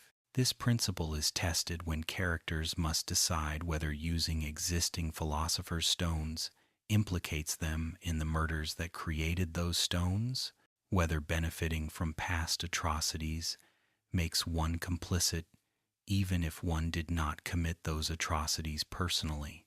The resolution suggests that some power should not be used even when available. That principled refusal to benefit from evil matters, even when refusal means accepting loss or defeat, demonstrating moral courage through what you refuse to do, rather than just through what you choose to do. Fact 85. Disability representation appears through Edward's prosthetic limbs and Alphonse's lack of physical body, portraying disability as a significant challenge that affects daily life without completely defining characters or reducing them to their limitations. Ed's automail requires constant maintenance and upgrades, malfunctions in cold weather, and causes him pain during adjustments, showing that assistive technology helps but does not completely compensate for lost limbs. Alphonse's armor body provides some advantages, like immunity to physical pain and inability to be killed through normal injury, but also severe limitations like inability to feel touch or taste food. The series shows disability as something characters work with, rather than something that makes them helpless or that must be cured before they can have meaningful lives, though the brothers still pursue restoration because they want their original bodies back for valid personal reasons, rather than because disability makes them incomplete. Fact 86. Female characters' strength appears throughout the series in Olivier Armstrong's military command, Riza Hawkeye's martial skill, Izumi Curtis's alchemical power, Lan Fan's bodyguard competence, and Winry's mechanical engineering expertise, showing women as capable in combat, leadership, technical skill, and intelligence without sexualizing them or treating their competence as surprising. The series features women in every role, from soldiers to scientists to political leaders, with their gender being aspect of their characters rather than their defining trait or limitation. Female characters are allowed to be ruthless like Olivier, emotional like Winry, devoted like Lan Fan, and complex like Hawkeye, demonstrating range of personalities rather than treating women as monolithic category. Hiromu Arakawa's female perspective as author informs these portrayals, creating women who feel authentic rather than being male fantasies or tokens included to prove the story has female representation. Fact 87. The cycle of violence and revenge appears most clearly through Scar's arc, from vengeance-seeking survivor to protector working with former enemies to prevent greater atrocities. Scar's initial quest to kill state alchemists is emotionally understandable given what they did to his people, but the series shows that revenge does not heal trauma or restore what was lost, that killing perpetrators provides temporary satisfaction without addressing systemic issues that enabled genocide. Breaking the cycle requires someone choosing to stop despite having legitimate grievances, accepting that justice will never be fully satisfied, and working toward preventing future harm rather than punishing past harm. This theme extends to international relations, where Amestris's wars create enemies who attack Amestris, perpetuating conflicts where each side justifies aggression as response to previous aggression. The resolution suggests that cycles break only when someone refuses to retaliate despite provocation, choosing cooperation over vengeance, even when vengeance feels justified and necessary. Fact 88.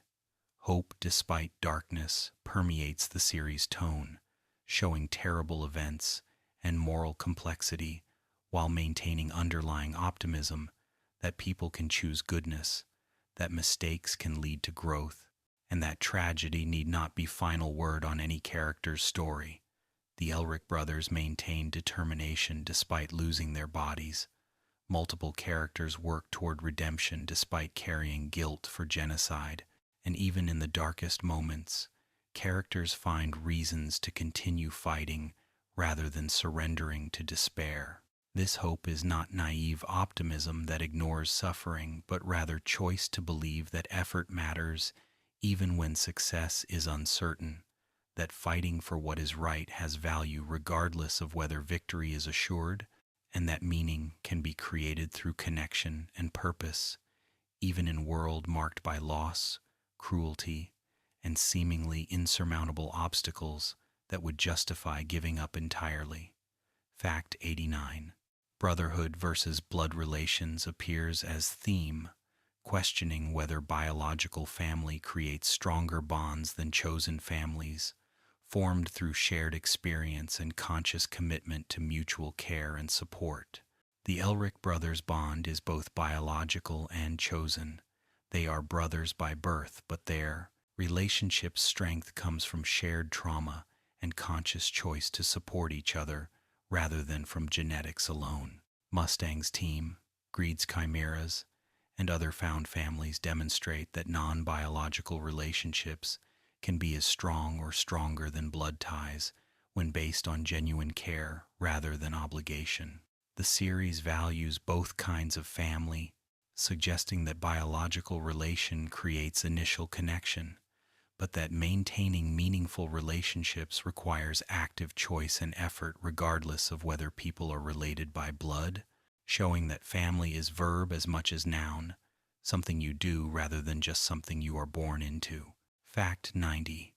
Growth through suffering appears as potentially problematic theme, where characters' trauma leads to development and strength, raising questions about whether the narrative validates suffering as necessary for maturation rather than as tragedy to be prevented when possible. The Elric brothers grow wiser and more capable through their painful journey, but the series acknowledges that such growth does not justify the suffering that caused it, that they would rather have never needed to learn these lessons if learning required their mother staying dead and their bodies being destroyed. The message seems to be that suffering can be transformative when responded to with resilience and choice to grow rather than becoming bitter, but that this possibility does not make suffering good or necessary, only potentially survivable. The series walks a fine line between acknowledging that adversity can strengthen people and avoiding suggesting that trauma is beneficial, ultimately showing that growth is what people make of their suffering rather than being automatic result of experiencing pain. Fact 91. The manga's serialization ran from 2001 to 2010 inches. Square Enix's monthly Shonen Gangan, spanning 108 chapters, collected into 27 tankobon volumes that tell the complete story from the brothers' childhood through the final confrontation with father. Hiromu Arakawa maintained consistent monthly output while developing increasingly complex plot threads and large cast of characters, demonstrating remarkable planning and execution in crafting a story that concludes satisfyingly without feeling rushed or extended artificially beyond natural ending. The manga's success in Japan and internationally proved that shonen manga could tackle mature themes about war, genocide, and moral complexity, while maintaining accessibility to younger readers through the adventure story framework. Arakawa's completion of the series on her own terms without cancellation or being forced to extend the story represents ideal creative circumstance that allowed her vision to be fully realized as intended. Fact 92. The 2003 anime adaptation was produced by Studio Bones while the manga was still being published, following the source material for roughly the first third, before diverging into completely original storyline with different rules for alchemy, homunculi origins, and ultimate resolution. The 2003 version presents darker, more melancholic interpretation where equivalent exchange is more absolute, where the brothers' quest ends less triumphantly, and where the price of their mistakes includes permanent consequences they cannot fully overcome. This version explores themes of acceptance and living with loss rather than Brotherhood's emphasis on restoration and overcoming limitation through determination. The 2003 anime concludes with the brothers separated between parallel worlds, creating bittersweet ending that emphasizes that some things cannot be restored and that moving forward sometimes means accepting loss rather than achieving total victory. The divergence from manga allows comparison between different thematic emphases and narrative choices, while both versions maintain quality and coherent vision. Fact 93. Brotherhood's faithful adaptation, produced in 2009 to 2010 by Studio Bones, follows Arakawa's completed manga closely, telling the full story as she intended with high production values and pacing that balances action with character development and philosophical exploration. Brotherhood assumes viewer familiarity with early story beats from the 2003 anime, moving quickly through material both versions share to reach the divergence point, and then taking time with later story arcs that the 2003 anime never covered. The adaptation's fidelity to the manga satisfies fans who wanted to see Arakawa's complete vision animated, while also working as standalone story for new viewers. Brotherhood's ending is more conventionally hopeful than the 2003 version, showing the brothers achieving restoration and moving forward into futures where they can apply lessons learned while maintaining connections forged through their journey, demonstrating Arakawa's belief that redemption and healing are possible even after terrible mistakes, if followed by genuine effort to grow and to help others. Fact 94. Voice acting in both Japanese and English versions receives praise for performances that capture characters' emotional depth and distinct personalities, with the English dub particularly noted for quality that matches or exceeds the original performances in many viewers' estimation. Vic Mignogna, as Edward Elric in English, conveys the character's brashness and underlying vulnerability, while Romy Park in Japanese provides similar emotional range with different tonal approach that emphasizes Edward's determination. Travis Willingham's Roy Mustang and Colleen Klinkenbeard's Riza Hawkeye demonstrate chemistry matching the character's complex professional and personal relationship. The English dub's success contributed to Fullmetal Alchemist's popularity in Western markets, making the series accessible to viewers who prefer watching in their native language while maintaining artistic integrity rather than being merely functional translation. Fact 95. Music and soundtracks composed by Michiru Oshima for the 2003 anime and Akira Senju for Brotherhood create distinct atmospheric tones, matching each version's thematic emphasis, with Oshima's score leaning toward melancholy, while Senju's embraces epic scope. Both soundtracks use orchestral arrangements, mixing Western classical instruments with occasional electronic elements, creating soundscapes that feel simultaneously timeless and specifically suited to each version's pacing and emotional beats. The music enhances key moments without overwhelming them, supporting rather than dominating scenes, allowing emotional weight to come from character performances and narrative developments rather than from manipulative scoring. Tracks like Brothers and Trisha's Lullaby have become iconic pieces associated with the series, instantly recognizable to fans and evoking the show's emotional cores through musical themes that capture the story's mixture of hope and sorrow, action and contemplation. Fact 96.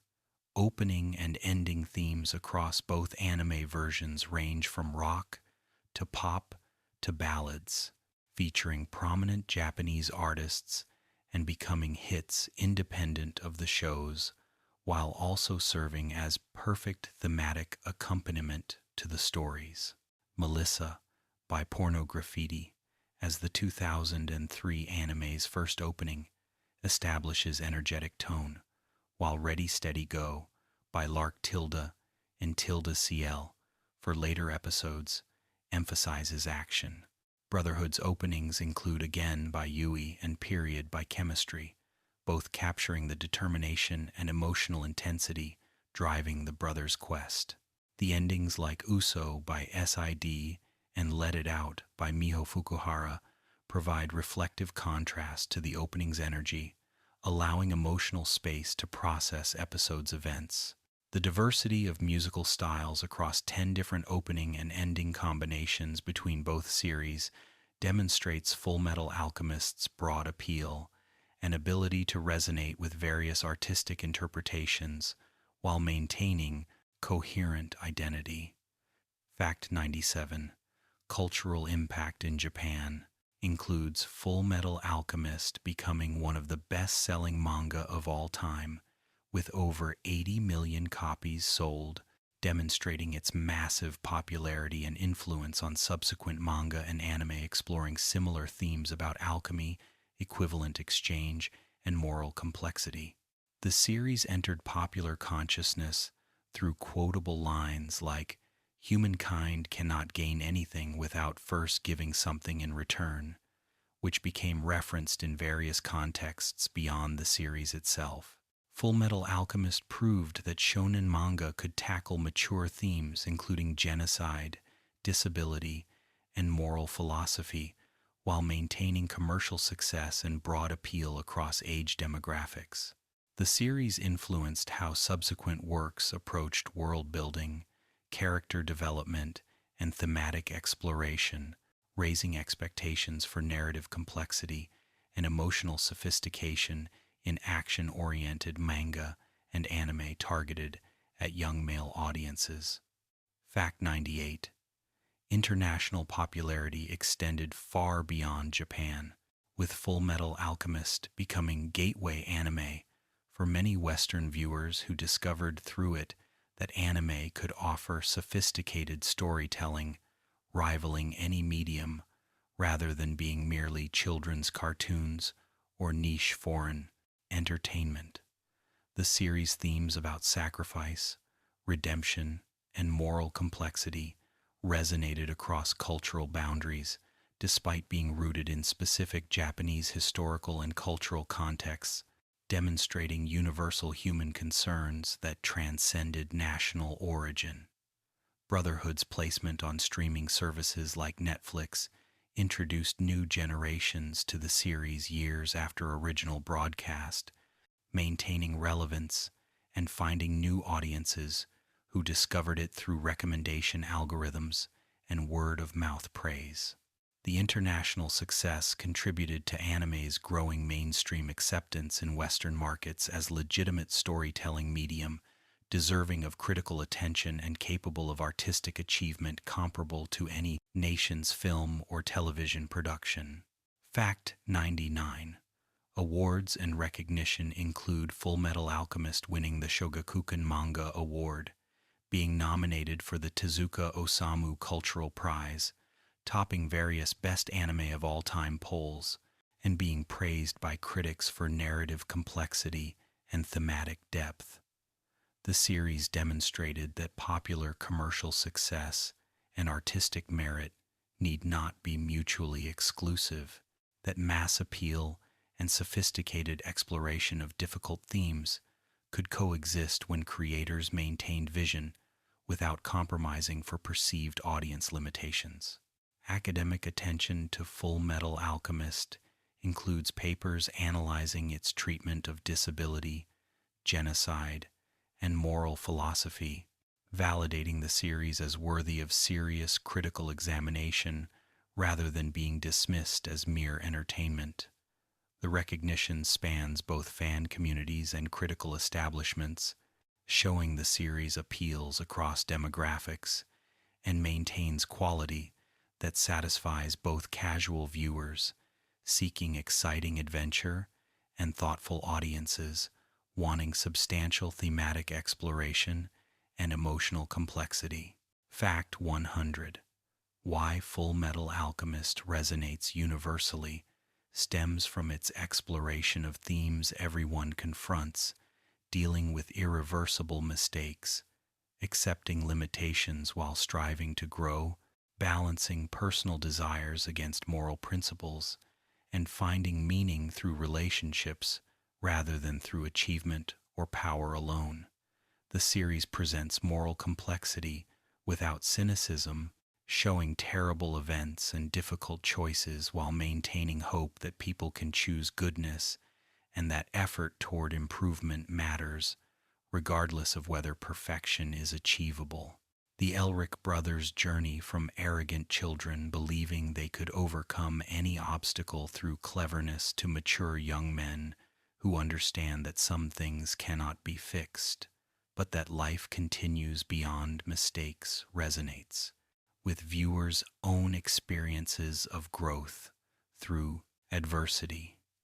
The series ultimately suggests that equivalent exchange governs matter, but not meaning, that love and connection transcend transactional logic, and that being human means accepting limitation while refusing to be defined entirely by what you have lost, instead choosing to build something worthwhile with what remains after tragedy takes its inevitable toll on everyone who lives long enough to fail and to learn from failing.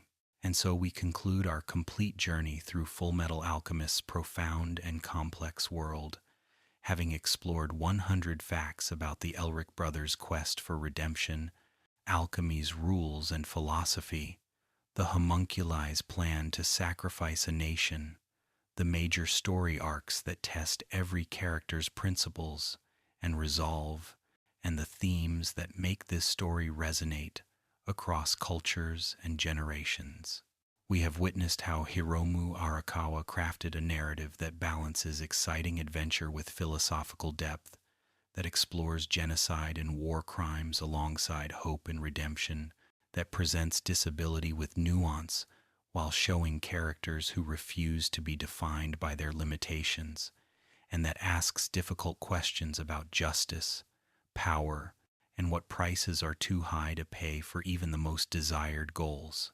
As you drift into final peaceful sleep, remember that Fullmetal Alchemist teaches us about taking responsibility for our mistakes, about growing through suffering without letting suffering define us entirely, about accepting that some losses cannot be restored, but that life continues and meaning can be found beyond what we have lost. Sleep well, knowing that even terrible mistakes can lead to wisdom, that redemption comes through choosing to do better rather than through erasing the past. That family, whether biological or chosen, gives meaning to our struggles and makes our sacrifices worthwhile, and that equivalent exchange, properly understood, means not that everything balances perfectly, but rather that we must give of ourselves to create anything meaningful, that love requires sacrifice without guarantee of return, and that the greatest strength comes not from achieving perfection, but from accepting our flaws and limitations while continuing to strive toward being better than we were yesterday. Rest peacefully, and may your dreams be filled with the gentle wisdom that some things transcend any system of exchange, that connection and compassion create value beyond measure, and that the journey toward becoming whole again, though painful and long, and never quite reaching the destination we imagined when we began, is always worth taking when undertaken with courage, humility, and love for those who walk beside us through darkness toward whatever light we can create together, despite our inevitable failures and our beautiful, limited humanity.